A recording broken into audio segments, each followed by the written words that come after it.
Hello, everybody, and welcome back to the Geek Authority Show. I'm Lorenzo Marchessi, and once again, we have a very special guest, and we're branching out in all different areas, not just conventions and science fiction, but we're talking to talented people both in front of and behind the scenes of theaters, movies, televisions, anything you can think of, even radio. So welcoming today is Andy Shultz, right over here. Welcome, Andy. Thank you for doing this. Hey, thank you for having me. No problem. I've known him for a while. As a reviewer, I do theater reviews, and I've seen several of productions that he's either written, directed, or I've seen you in a few too, on stage. But basically, theater in Los Angeles is a lot different from theater, say, in New York, and the big, like London, the West End, and all that stuff. So there's a lot of, I guess you call them black box theaters. Yeah. Theaters. And pretty much tell us how you got the bug. How did you start acting? Did you go to a play one day and say, I want to do this? I mean, where did you get the bug? It's actually a place where I got in trouble in acting class. So back in 2005, I was getting ready to transfer from Moore Park College to CSUN. I'm a history major.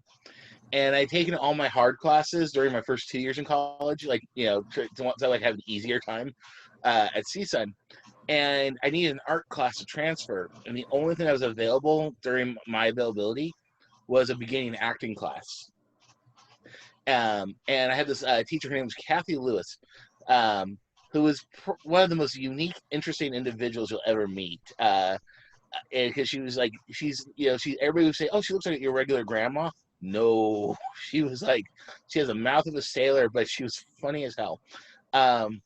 And she had me, she had us do this thing in the class where we had to see 3 productions. We had to see the Vagina Monologues, which she was producing and directing. The original student one acts, which were these plays that were written and directed and organized by the students. And then we had to see a play in Hollywood. I went and saw the Vagina Monologues, which was good. I had never seen it before, and it was very well done. And then I saw the one acts, which were, like I said, these were student written and directed pieces. And they weren't the greatest thing I had ever seen. They were actually pretty awful, to be honest. And okay. First-time writers, first-time directors? First-time writers. Well, it was that. It's just that a couple. There was like 4 plays, and 2 of the plays were okay. Like, they were decent, but 2 of the plays absolutely made no sense whatsoever. And one of them was an hour and a half long. Like, for a one-act play, it should never be an hour and a half long, but it was an hour and a half long play. And it was dealing with Godzilla. Wait, have you seen Hamilton? Just kidding. Yes, but this was just really weird. And I wanted to see it because I had a whole bunch of friends in there who were in that particular play. Jody Christopherson, the son of Chris Christopherson, I'm good friends with, and he played King Kong in that particular play. But the play itself was not that great, and I didn't see the play that we needed to see in Hollywood, and I ended up getting in trouble for not seeing it. And if I wanted to pass the class, which was a requirement, and I needed the class to transfer, she said I needed to write a play, just like a 10-minute play. So I wrote a play about my very first date I ever went on in college. I called it The Worst Date Ever. And I turned it in, didn't hear anything back, passed the class with an A. And about 2 months later, I get a random phone call from the teacher saying that she absolutely loved the play, and she wanted to produce it the following year following semester for the student one acts at the college. And I said okay, and my buddy Jody was going to direct it. So I didn't think anything else of it. I'm like, okay, cool. I wrote something and said, get done. I'll go see it at the end of the semester. Well, my buddy Jody had an emergency with his family, so he had to leave. So she said, I need to come in and direct the play. I had never directed anything before. I've written this one thing. And Lorenzo, I can tell you, I fell in love with it, the whole process. There was a directing class, so a lot of people in this class were brand new. They had never directed before, but they had an interest in it. What school was this again? This was Moore Park College. It's a college in part of the Ventura County Community College District. It's right there between Simi Valley, Thousand Oaks, and Camarillo. They have probably one of the best theater arts programs in the entire country.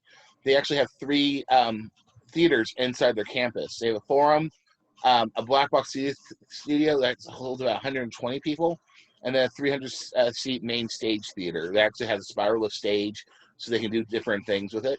And they have some of the best facilities there, tech-wise, So costuming-wise. was it the visceral experience of seeing these productions, or the words you were hearing that you wanted to make better or do yourself? I mean, It was, oh, I wrote the play thinking that I couldn't do any worse than what I saw from the previous semester. And I apparently I just had a knack for writing. The teacher really liked it. She only had a couple notes. And I had so much fun directing. I'm working with the actors, and the actors are doing something. I'm like, and it's like, well, that's cool, but could you try it this way or say it this way? And it just became very natural for me to do it that way, and working with them. And so at one point, the teacher came in and watched the rehearsal, and she goes, "You've never directed before?" And I said, "No." And she goes, "You're doing a really good job." And I was just wow, having so very much cool. fun. I never considered writing and directing as something to do. I was, like I said, as a history major, and I had probably the intent of going to school being a teacher at one point. Really But I cool. just kind of got hooked on this. I fell in love with it, and I had this great joy. And then came our opening night, and I'm standing in the back of the theater, not knowing what to expect, if the audience is going to like the show or whatnot. And we ended up having a full house for the opening night because there's like 5 plays there, and then each play had like 5 or 6 people in it. So we had a good sized house, and the play was a comedy, and just within the first minute and a half, the audience is just losing it to the stuff that I wrote, and to me, it was just so surreal. Like I couldn't describe. It's like the ultimate high.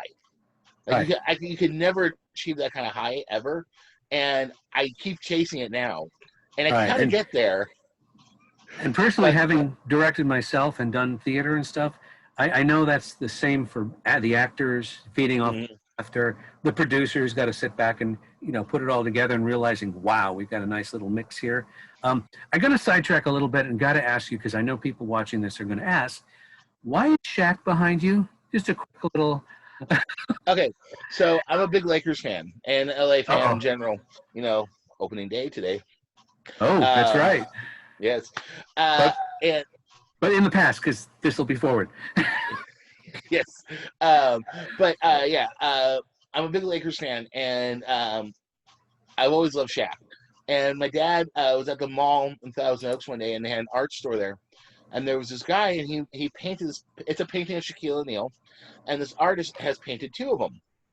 I have one, and Shaq has the other, apparently. So, Wow. there's a set. I don't know if Shaq knows I have it, but I do have one. So I've been one. He was on the Lakers, and Cool. I've had this since like, I think 2004, 2005. So I've had it for about 15 years, and Very cool. it's a big giant oil painting. I have a very small room. It's like a 10 by 10. This Well, giant oil painting. it's a very nice image. I mean, I was expecting Spielberg or Lin-Manuel, but you got Shaq. But that's cool. I got sports on this side. On that side, I got sci-fi. I got cars. I'm so eclectic in what my stuff. In the hallway, I have a poster of the inside of the Enterprise D with like a Ooh, cut half, so you can see the different layers of the ship and everything. nice. So, Well, you're a and then Star in my Trek fan. bathroom, Yay. I have a poster of it's that rock and roll version of the Star Wars with Vader in the middle thing, kind of like a kiss pose. He's like hanging from the stage. Right. You The see microphone, Princess the Leia. guitars. Yep. Yeah. Okay. So Switching gears once again. Tell us yes, all about. Ta-da. we're Server Productions. And who's this? Yay! Who's this guy here? Oh, one of the most deranged individuals you'll ever meet in the world.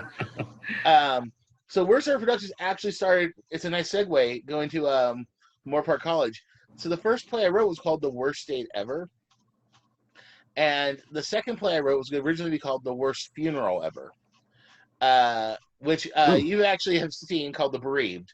And so we changed the name. Actually, the original name that the play went by was called I Should Have Gone to Dabo. Because if you don't, so for those of you who don't know me, I'm a big Star Trek fan. And so I always put some kind of references to Star Trek, and almost every play I've done has some kind of weird Star Trek reference in there somewhere. Even the main character in The Bereaved is named after I don't know anything about Star Trek. I know nothing, right? whatsoever. Sorry. Yeah, the main character is named after James T. Kirk, and so um, that's it. So we refer to as the classic Ferengi game chance. We do the same thing. We refer to this fictitious nightclub that they all want to go to. But as the play developed, that was originally it's about a 25-minute one act, which is still a little long for a one act, but it developed into a full hour-long play, which we later changed it to The Bereaved, because I just didn't want to upset anybody at Paramount. So, Okay. Yeah. but that's where the thing where Starter Productions came from, and that's how it was while I was at the college. And then when I left to go into the real world, I worked at Universal for about 6 years in the theme park. And that's when I kind of took a break from theater, was during that time, just because I needed to. What department? Where'd you work? I worked in the entertainment department at the characters. I started off it's called a PA, or a production assistant, but we were essentially we were character escorts. We would help the performers change, and then safely escort them to their photo ops, help take photos, and then walk them back. And that's where I made a lot of my friends and stuff who I still continue to work with, like Ann Aragine is one of them. Mike Nolan, he's one of the writers I work with and actors. Now, his worst ever production, is that who's in the company? Is that you and It's whoever wants to be. I don't have like a set like we don't have like a set like board or core group or whatnot. I mean, Heather's heavily involved, so is Ann Aragine, Mike Nolan, Vince Miller, Kristen Maxey, and Dominic Espinoza.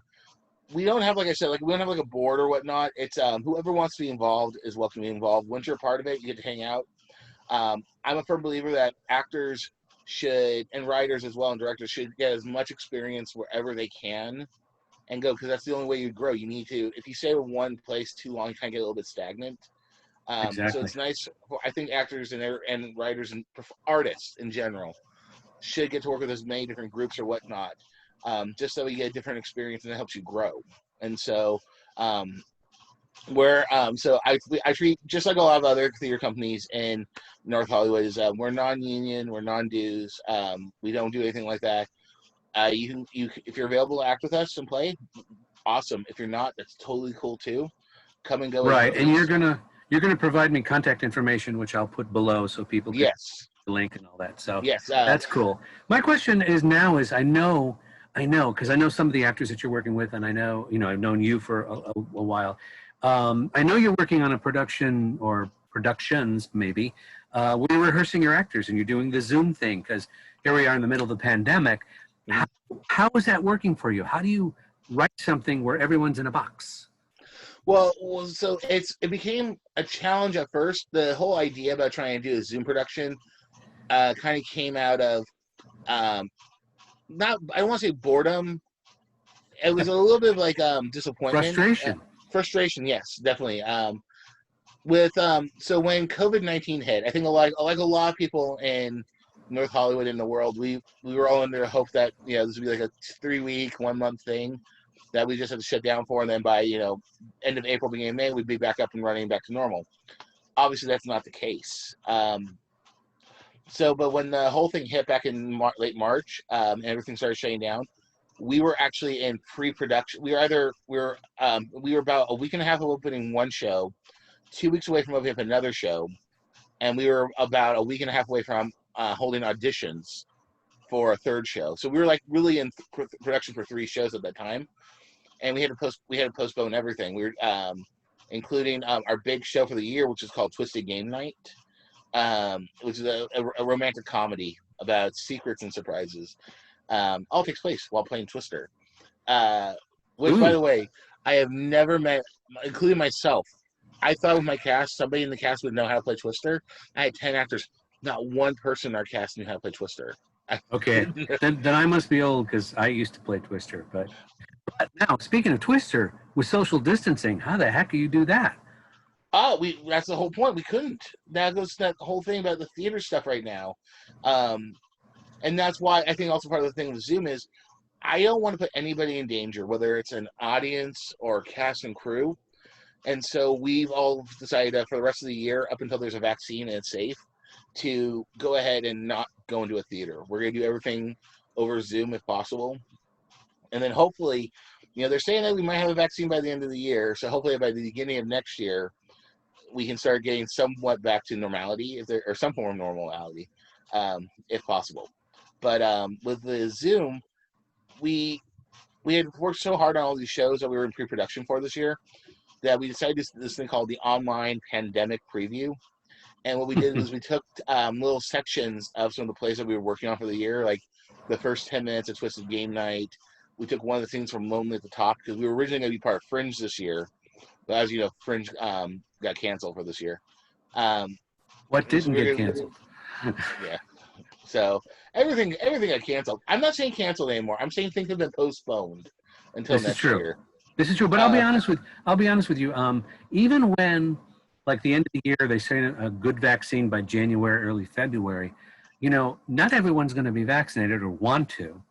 And I would still be a little cautious, even going into a movie theater, let alone a private black box theater. So this whole thing is kind of scary, because I want to see the arts, I want to see the performers, but at the same time, how many actors don't get the vaccine? How many audience members don't get the vaccine?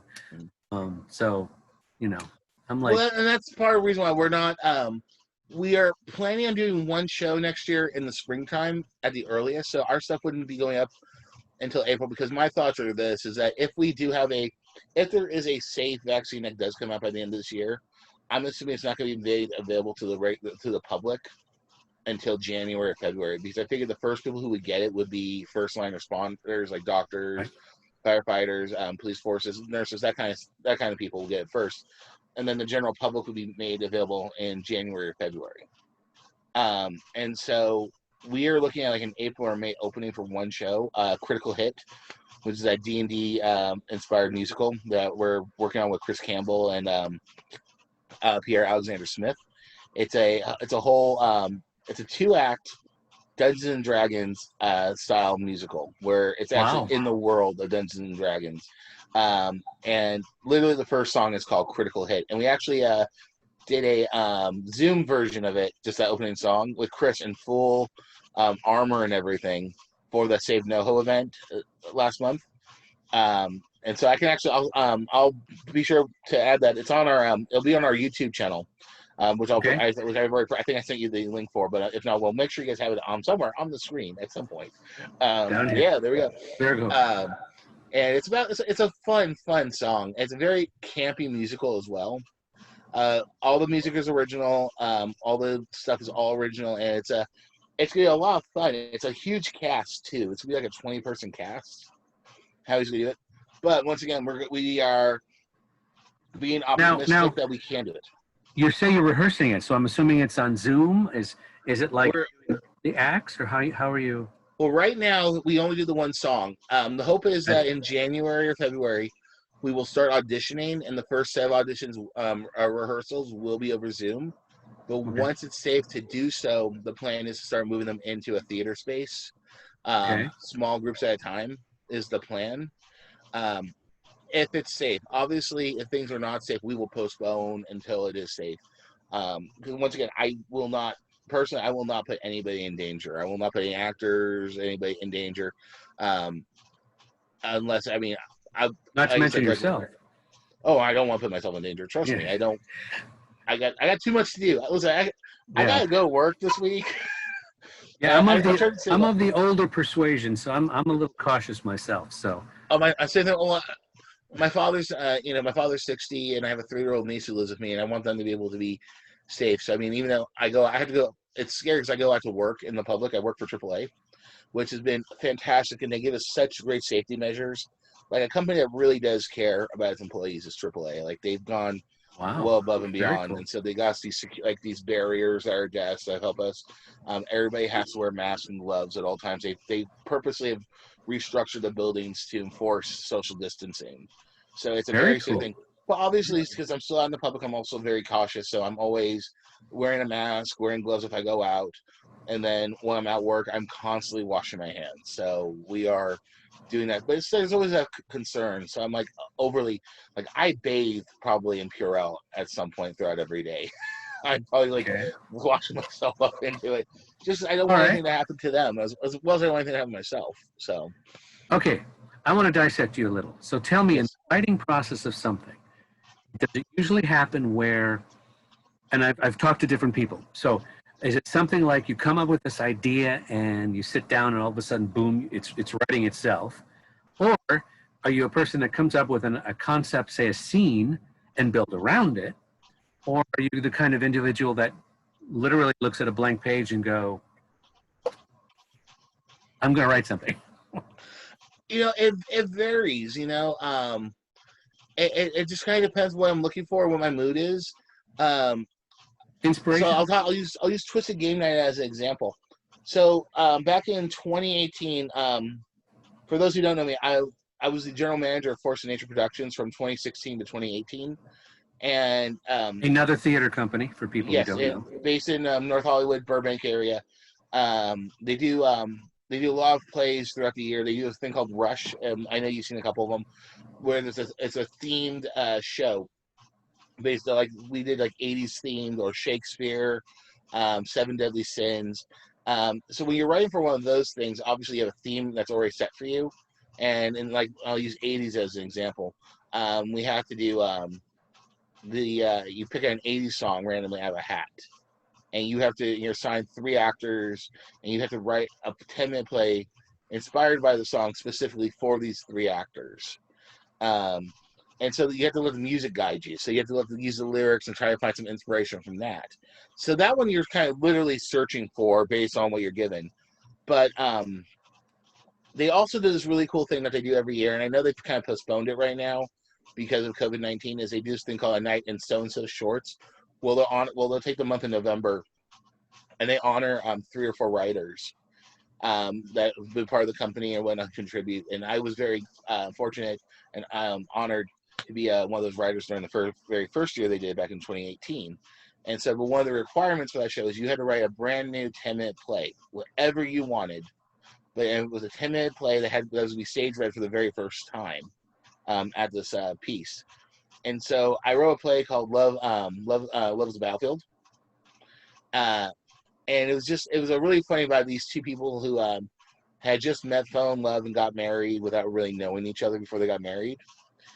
And it kind of got me thinking it'd be really cool to do a night of shows kind of similar in that theme about doing these plays, like little 10-minute plays all around love and romance, but in a comedic fashion.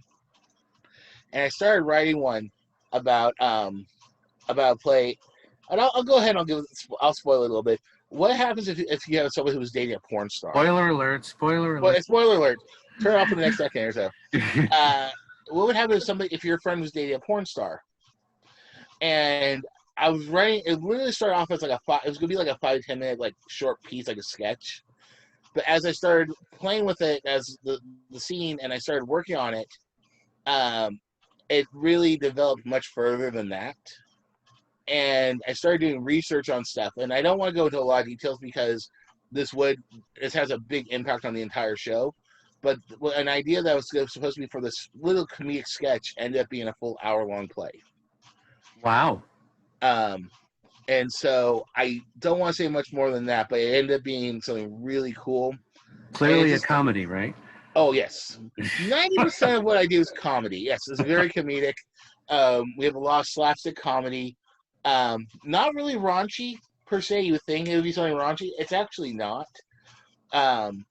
But we had a fully cast, and I'm actually looking at it. I have a stack of postcards for the show, but they came in literally the week that we canceled the thing. Oh, you mean for press? Postcards for press? For press, yeah. Yes. Okay. So, so it was one of those things. But I got inspired by just coming up with from another play that I did. Very and cool. that sometimes happens to me is I find stuff literally in the weirdest places. Sometimes I'll think of a joke like the bereaved. I wanted to do something really obscene on stage. I wanted to throw an urn across the stage, and I thought that'd be really funny. And so I built the entire play around throwing an urn across the stage. And it works. It did. It And did. it works. It does. And And I've been very fortunate. This play's been done 3 times now. 2 times in North Hollywood, twice at a college. So 4 times. So I'm very fortunate on that. okay, I just want to let people in the audience watching this, just so they know, because not everyone's going to be in the Los Angeles area. Burbank and North Hollywood are suburbs, or part of the Los Angeles metropolis, as well as downtown Hollywood. There's theaters all over the community for those who have never been or have visited here. And there's a specific district called the NoHo Arts District, North Hollywood Arts District, where Andy and a lot of his actor friends, producer friends, director friends have done several shows. And they're literally, for those who don't know, a black box theater is generally a black painted or dressed theater, sometimes with curtains, sometimes with not, but generally where they put on productions and they decorate according to the project. And some projects are multiple shows, so it's a quick change. We also have a thing here called Fringe, which is a kind of a potpourri of comedy and drama and music and all kinds of things, where in summertime, which obviously this year's not happening, they bring them all together and they kind of cherry pick the best of the groups. And in Hollywood, they pretty much have them, there's one block, just theater after theater, showing. And that's the kind of thing that we have out here. Unlike, the West End in London or Broadway, where you have, Hamilton and all the big stuff. We have big shows too, but we don't have quite the number of, $400 ticket theaters out here as New York does. I did want to ask you, okay, we talked about the writing. Now, when you're casting as a director or producer or both, is it a kind of thing where they're reading and you get a sense for, okay, this is the character they're reading, or wow, I saw that kind of attitude or presentation in such and such a character? I mean, is it easy or? It's a little bit both. When you're casting a show, I tell all writers to do this. Don't have any actors in mind when you write. Just write the character. You come with each character should have their own sets of ticks or flaws or whatnot. Just write. Now, obviously, like with a rush, like we did at Force of Nature, you're assigned act. That's just something. And we usually, with that kind of show, you invite people. Like Force of Nature has a humongous group of actors involved with them. They call it their membership. And they have a lot of people who are involved in there, and they, and through those people we meet other people. Same thing when I was there.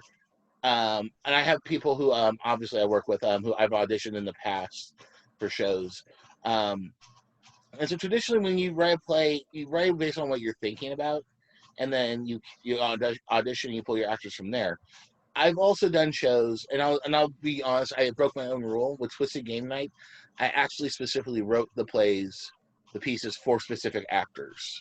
And there's nothing wrong with that. There's nothing wrong with it. No, especially if you're keying on their strengths as actors. Which I do, like Heather Lehigh, Walter Cartman, Danielle Swanson, Anne Ergine, Brian Larios, all these guys, and you've probably seen some of my other stuff too, like Lonely at the Top. I have this great group of actors I'm very fortunate to work with all the time, and we work so well together that it's really easy for us to transition from one project to the next. So oftentimes with them, be like, I'll text them or be like, hey guys, what you doing in December? Or what you doing in October? And they're like, apparently we're doing a show. That's how they start. Very cool. So like, and isn't true you also develop a shorthand when you're using actors that you've worked with before? Mm-hmm. You as a director, a writer, and then you get them and what their performances can do or can't do. Yes, because you kind of know how they work. Like I work a lot with like Walter Cartman and Danielle Swanson, for example. I've directed them probably more than anybody. I think I probably directed them at least 10 times in the last 2 years. And so we do have a really good repertoire. So like if I can already tell Danielle before we start, like, hey, I want you to do this, kind of like how you did this in a past show. And she goes, okay. Like, or say, or Walter and I will be like on the same way. We'll start walking through the scene together, and we'll literally have we'll know exactly what the other one's thinking. And that's just something that you develop over time, just working with them. So certain actors I do get that with, but then I have some actors I've never worked with. Like back in December of last year, we did we did our Christmas shows. We did 2 of them back to back on the same night. We did one show called Christmas Times and another show called Christmas After Dark. And in the piece I directed for Christmas Times, which is a family-friendly show, I had never directed any of those actors before. So it was like, okay, I'd start like fresh with them. We auditioned people and stuff like that for that particular show, and I knew them, but I had never directed them. So I had to go through the process of learning how do they act, how they direct, different tricks with them. So it was interesting going from working so much with these group of actors I work with all the time. I know how they work, having to start over again with a brand new actor. So it was fun though, kind of doing that. In the age of Zoom though, you kind of do rely a little bit more. At least I have been on people who I've worked with in the past, and I know just because it's a completely different environment. Because with Zoom, obviously there's a little bit of a lag sometimes. It's hard to get out. I just thought of a question. You're directing on Zoom. You've got your actors obviously doing the Brady Bunch thing or whatever it looks like. Mm-hmm. How do you, some actors are like, all over the place and others are focused and, how do you direct to keep the focus of the character and allow the actor to do this or whatever? How do you? So part of what we do is we actually have a buddy of mine named Dave Wynn Harris. He's been helping us edit. So like right now, you and I are on the screen together. But what we do is if we have multiple actors on there, we'll move them around in editing. So let's say somebody's not on the scene for a while, we'll remove them altogether temporarily and just focus on them. And then bring the other person in, and we can move the size of the windows around on the screen. Really? And this is on Zoom? We recorded everything through Zoom, and then we edited it with another software program. I forget which one he used, but he's able to edit it. But we try to do it purposely, so if we have one person talking or 2 people talking, we can move them around on the screen. And then the other reason why we do it, for our audiences who are hard of hearing or who are deaf, we purposely put subtitles on everything so that way they can follow along as well. Very cool. Which kind of helped lend itself to what we're doing now, which is the project that I just started rehearsing last night. We're producing, so you get the first exclusive interview on this part. We are doing, for both October and December, we are doing 2 radio shows, which we're actually going to record over Zoom. And you'll be able to see the actors, both kind of set in the 1930s, 1940s. Not a traditional radio show. It's a radio show, but with a worst ever productions twist on it. So what we're doing is the first set is for Halloween. It's called our Halloween Radio Spooktacular. And there's 6 plays. I have 6 different writers.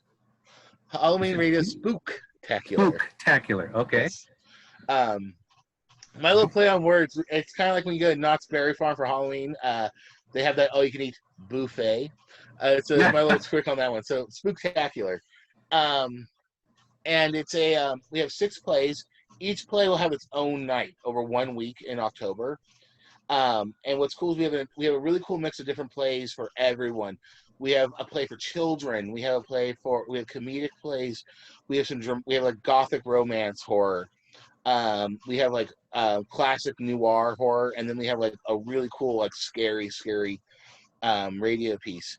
But you're gonna be able to see all the actors in there because we're staging it on Zoom. All the actors are gonna be in costume from that time period, like the 30s and 40s. But we're gonna do them all in black and white on there, so it looks like they're in the recording studio. And so some of the pieces actually have a Foley artist in there who are gonna do live sound effects over Zoom. Okay. Yeah. So it's gonna be something. Now, I take it cool. Green screen will be part 2. We're gonna try it. We're gonna see what we can do with it. All the actors have been told to just so far plan on being behind a blank wall if they have it. One of our actors, Brett Gustafson, who I love working with. I've worked with him several times on various projects in the past. He's actually converted his entire apartment into his own like little green screen studio. And he actually bought a green screen backdrop, and he's been able to been doing stuff in there. Guilty. It's fun, but it's one of these. But it's out of necessity that we're kind of doing these things, because the worst part about the pandemic shutting everything down is, one, we're all artists. We gotta be creative, right? Express. And especially for theater people, it's so hard not to get to be creative right now. And Zoom has allowed us to find a new way to be creative. I mean, look at Zombie Joe Bravo with Astroglide. He did last month. They used live streaming and Twitch and everything to find a way to do the show. And once again, bravo to them. They did 100% social distance friendly. They did use their theater, but they had no audience in there. Right. Single performances. Single performance every night, at a one particular performer. time. It was amazing. Really And it was so well intense, done. very intense. Very intense. I mean, it always has been. I directed for Astroglide back in 2015. I directed 2 of the pieces. It's a very Astroglide is one of those really cool pieces. By the way, if you've never directed it, even the actor who's doing it is a very intense thing, but it's a really cool process. Yeah, I got to give credit to Zombie Joe's Underground Theater, again in the North Hollywood area, NoHo Arts District. He does some very avant-garde, very original, very cutting edge in terms of, you'll never see anything that he does anywhere else, and especially around the horror theme or the murder mystery theme. He's even done some really clever Shakespeare. I enjoyed. And how many ways can you do Hamlet? Well, he found about 4 other ways to do Hamlet, and it's hysterical. It's much fun. And I gotta give a major shout out to Zombie as well, because he actually I got my start in doing shows in Los Angeles, North Hollywood at Zombie Joe's. The very first play I ever did in LA was at when I did the Bereaved for the very first time was at Zombie Joe's. I'm curious, do you still talk to Zombie? Yeah. Okay. So I put a bug in his ear from you. I actually left him a message this morning because I wanted to get him on here and talk to him about his theater as well. So, and anybody else you want, send them my way.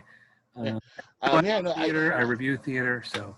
Oh yeah, always, and it's always been so much fun having you guys at the shows. When we did like Lonely at the Top, I did Lonely at the Top for the very first time with Zombie back in August of 2015, and we brought it back last year in August of 2019 as the first show of Worcester Productions, but it was a slightly different version. Had a brand new scene that wasn't in the one we did at Zombies back in 2015. It was the dinner scene. Am I reading that right? I've got Worst Ever on your shirt there? Yes, I do. So Worcester Productions.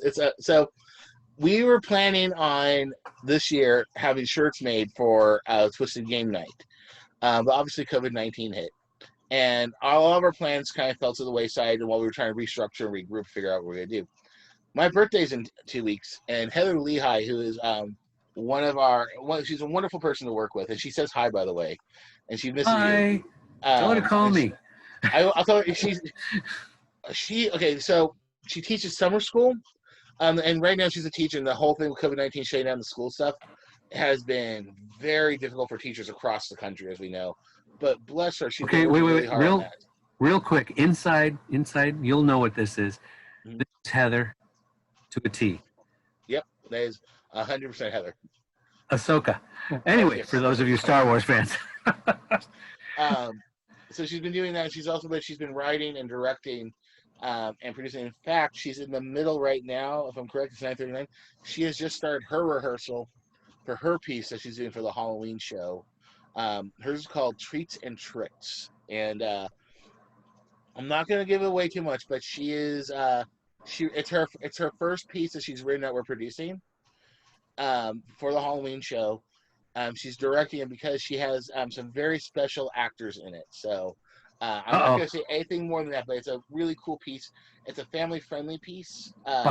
By special, do you mean like they have an extra ear or a third arm, or? It's a surprise. I'm going to leave it as a surprise. But it's definitely not a piece to miss. It's really cool because what's neat about these shows we're getting with Zoom is we're going to get a lot of first-time writers who've never written before, like Heidi Appy, who I know you know, who's a wonderful, wonderful writer. Well, here, let me backtrack a little bit.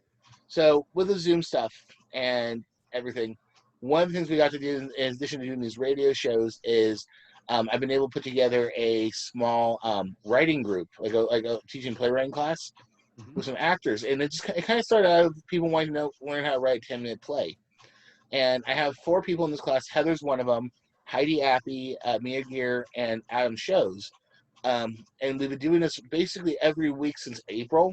We do a writing session. And it started off with me just trying to teach them how to write a 10-minute play. These 4 individuals are unbelievably talented, and they picked up on how to write a 10-minute play very fast. And what I thought was going to take them a couple of weeks, they ended up writing the first play within 2 weeks.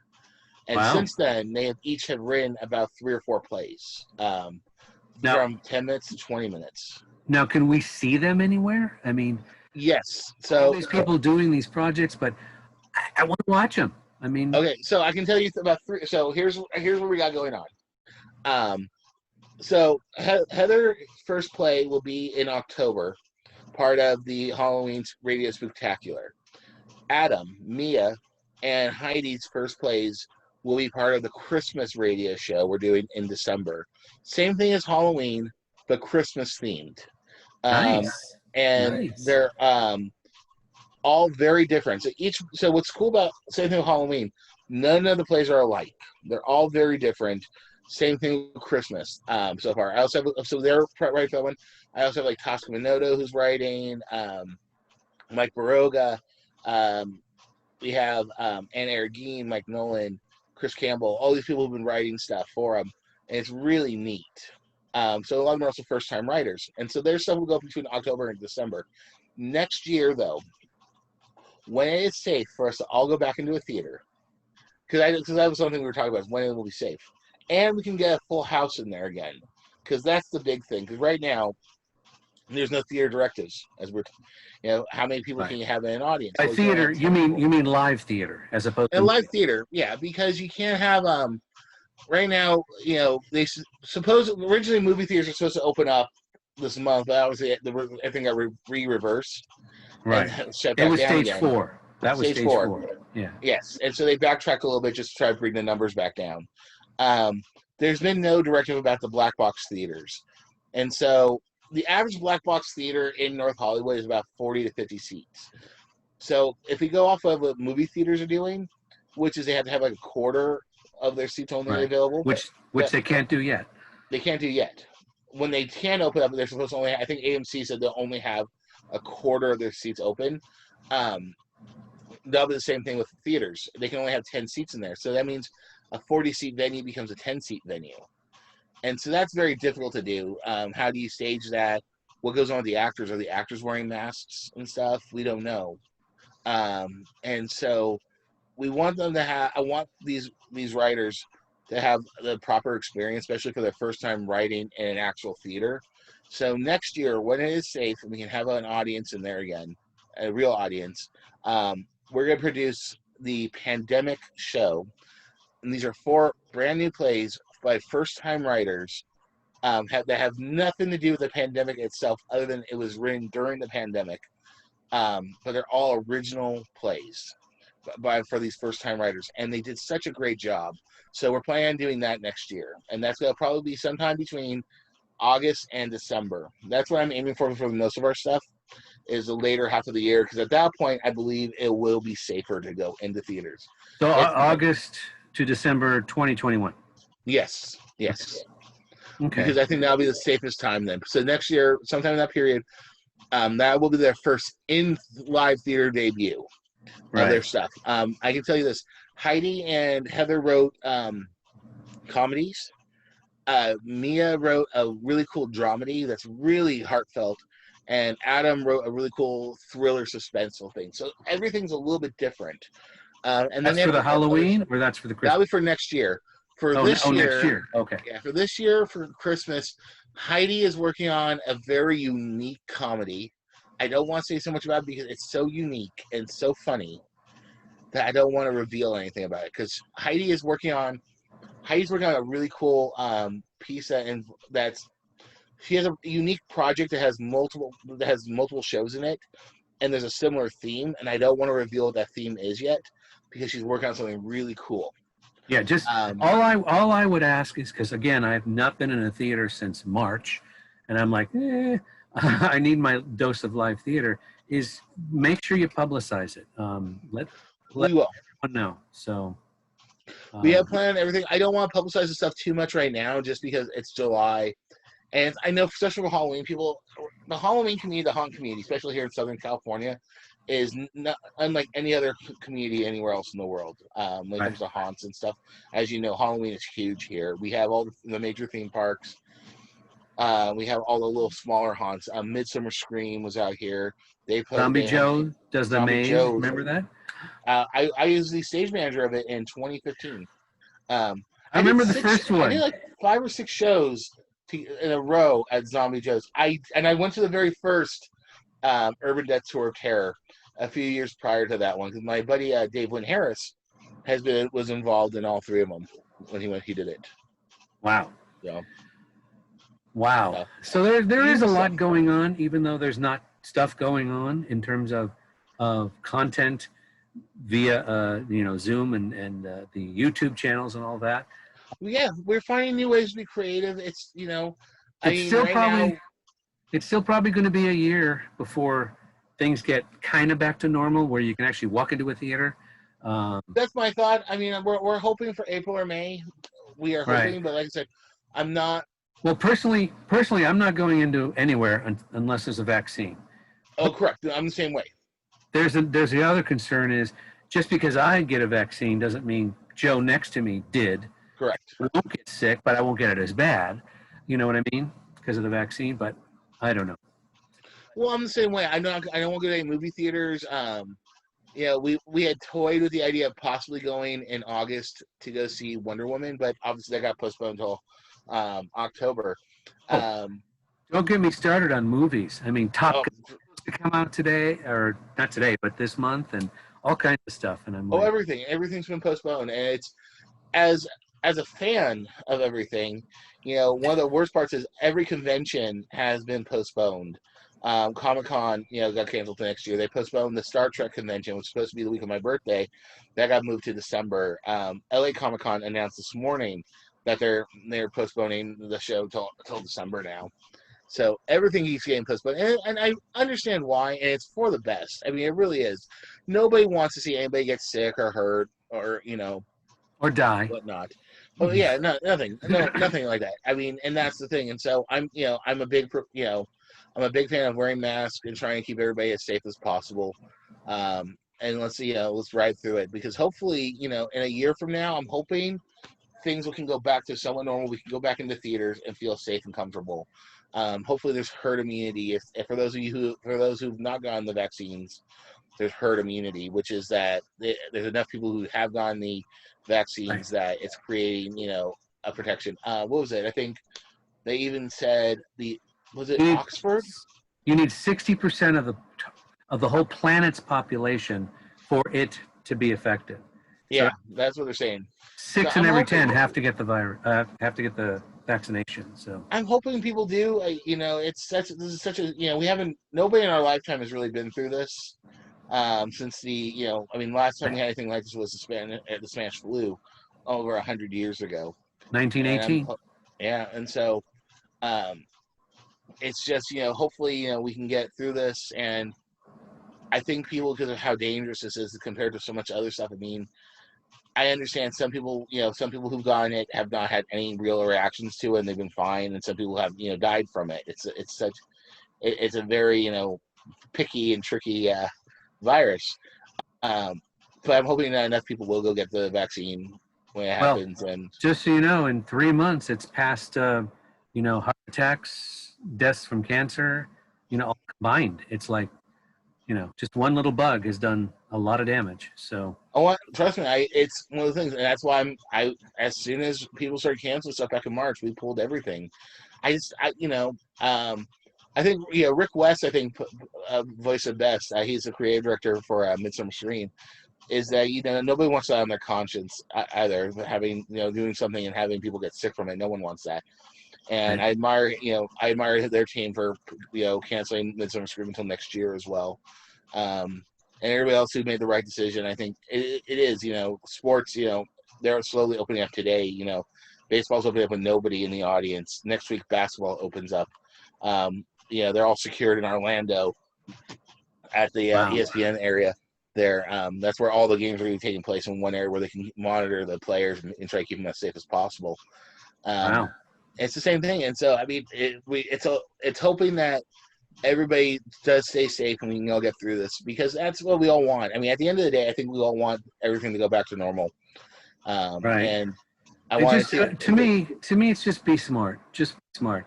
You know, think of others, not just yourself. You know, there's a lot of protesters out there, but let's not get into that. That's No, I don't get. Yeah, that's a whole other thing. You know, like we're here. You know, we're here to talk about creativity and have fun, and that's what we're here to do. And that's I think that's one of the services that we're trying to provide with Worst Ever Productions right now during this time. It's just something to laugh at and something to get your mind off of it. You yeah, know, and it's not holiday just. for people. It's like people like you that are keeping the not only the live theater concept alive, but revamping it so we can adapt and enjoy it continuously. And I got to give kudos to people like Lin-Manuel Miranda, who released Hamilton on Disney Plus. Mm-hmm. For those who've never, you know, seen a musical, never seen a live stage show or anything like that, like watching that recently has inspired me. I'm like, I miss going to Glendale Center Theater or Zombie Joe's, or you know, I miss all that, the whole live Oh, experience. I do too. I mean, you know, that's the hard part, is to go from a theater, you know, go from a theater community where, you know, you would see a show every week or whatnot. I mean, there was one point where, Or 5 a week. well, yeah, well, you were one of the most prolific guys. You know, I see, I think, oh God, what show did we do where you? I think you went for one review, ran over to us, watched our show, and then you got to go to another late night show. 3 in one night. I've done it. Yep. I think you did like 4 shows in one day. I think you reviewed. I'm like, God bless you, man. I mean, all over the place. Yeah. But you know what? We do it. We do all this because we love it. You know, you know, I'm proud. I'm a theater geek. I'm a sci-fi geek, comic book geek, and I try to combine all that stuff. And trust me, we're all looking for ways right now to entertain and have fun, and be creative. You know, one thing we're trying to do 2 things. Hopefully, we might pull it off this year on Zoom. If not, it'll be next year. Because I'm still planning on, even if they're like that first half of next year, we're gonna still try to do some Zoom content just to still be creative and still entertain a little bit. Because right now there's nothing on TV. Like there's stuff they're running out of stuff. Like I mean, you were talking about Star Trek Lower Decks. I can't wait for that. And I think. Yeah. Well, I gotta throw in Mandalorian here. If you haven't seen the Mandalorian. Oh, I love Mandalorian. Oh my God, John Favreau. He hit the mark there. So yeah, I think this is September. I think they managed to finish filming, I think, all their stuff before everything hit. But I know, like, I think they said Winter Soldier and Falcon for Disney Plus got postponed again because they're still trying to film the last little bit. And Ewan McGregor might come back and do an Obi-Wan series. I know. I'm so excited about that. I can say this for Star Trek fans: we're going to attempt to do a stage reading. We're going to try to do 2 things. And this is going to be for fun. So being a Star Trek fan, well, I will say this. My personal favorite series is Next Generation. I love Next Generation. It's so well done. I'm also, I have a big heart for all of them. Yeah, especially the original series. My favorite episode, the overall Star Trek, is the Trouble with Tribbles.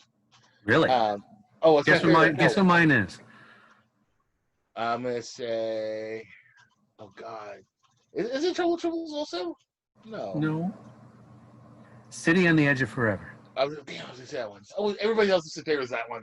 Ah. Well, no, I love the drama. I thought it was well cast, and it was just a really powerful story about time travel and the consequences of it. So, yeah. So, what we're gonna do is we're gonna attempt to do a stage reading of the Trouble with Tribbles, really? And then attempt to do a stage reading of an original play called The Trouble with Shore Leave, which takes place during the same episode, but on the Enterprise. Because at one point, everybody's off the ship on the space station, so it's a little comedy about what happens on the ship while they're all on the station. Wow! So, is there a little part for me in it? Oh, Lorenzo, I haven't even cast it yet, but yes, I will find some place in there. I don't care. 1 line, 1 word. I'll hold whatever you need. I know this. We're trying to. We're gonna try to get a couple of the actors. Cause I did a stage reading of the first 15 minutes of the script. I'm trying to do like a half-hour script. I come with a uniform. You don't have. I know you have the uniform. I know you have one. So we had Anne Ergine read it, and she played her character is an indoor is being an Orion slave girl, but works for Starfleet.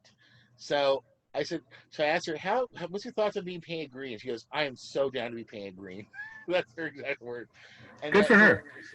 So we might. So I can't guarantee it, but we might try to paint her green for this stage reading over Zoom. And then All right. if I can get Bobby Watson to agree to it, he's kind of reluctantly agreed to be painted blue. So Cool. Well, I'm there if you need me, so let me know. Oh, you got that good. But yeah, it's just staying relevant and having fun, and that's what we want to do. Cool. So, Well, it all sounds exciting. I mean, stuff you've done in the past, stuff you're working on now, and then clearly you've got stuff to look forward to: Halloween, Christmas, next year. So, like I said, my biggest gripe about a lot of people are doing stuff is I find out after the fact, and so I'm like, let me know when it's happening, or YouTube channels. You have a YouTube channel, right? we have Four Star Productions. Right now, there's only 3 things on there. I actually did a podcast kind of thing with Chris Campbell. We talked about Critical Hit for about an hour. It was both him and Alex Smith. Alex is the writer of the music and stuff. And we also have our pandemic preview. And we also have on there, which I'll make sure to be released today. So you guys will see it. By the time you guys see this, it'll hopefully be up already. Is we have the Critical Hit song that Chris did for the NoHo event. Cool. And then what we will also do is we are starting to put, since the rehearsals have just started for the pandemic or for the Halloween show, we're starting to post pictures from those. But we're planning on releasing official press releases probably closer to September. We're going to treat it like a show. So we're going to send out stuff. So nobody's really seen anything other than I think I posted the first picture last night online. I took a screenshot of our Zoom thing. But I will make sure, Lorenzo, that you have full access to everything as we do it. So awesome! I miss it. I need my fix of theater. Help me! Okay. Trust me. As soon as we're up and running with stuff, I will make sure you are the first one. Okay. Oh, that's nice. Well, Mr. Andy Shultz, this was great. I think we covered about an hour's worth of information here. So it was fun. People watching will learn, be inspired. I'm going to have your contact information as far as your website or whatever on here. Hopefully you're watching the Geek Authority. Hey. Yeah, I love your thing with Chase Masterson yesterday, by the way. Oh, thank you. You watched it. Yeah, she was one of the guests. For those of you who haven't yet, please subscribe. There's boxes everywhere. There's other shows that we've done. Andy's stuff will be below. Any questions or comments, feel free to put them down there. If I can't answer them, Andy will. And I'll contact him and say, Andy, they want to know. And I'm like, I'll ask Andy. But anyway, thank you so much for doing this. This was so much fun. You're a wealth of information, talent, and all that other stuff. And you're inspiring others. You're teaching the writing. You're getting your actors together. I mean, it sounds like a fun little group that should be in a theater, but you're making good with what the situation is, and it sounds great, and I can't wait to see them. Thank you. Hey. Anyway, thank you, Andy, and thank you, everyone, for watching. Again, let's subscribe, look at the other shows. There'll be more to come. Thank you for watching, as always, and we'll see you next time. Bye, Andy. Bye. Thank you.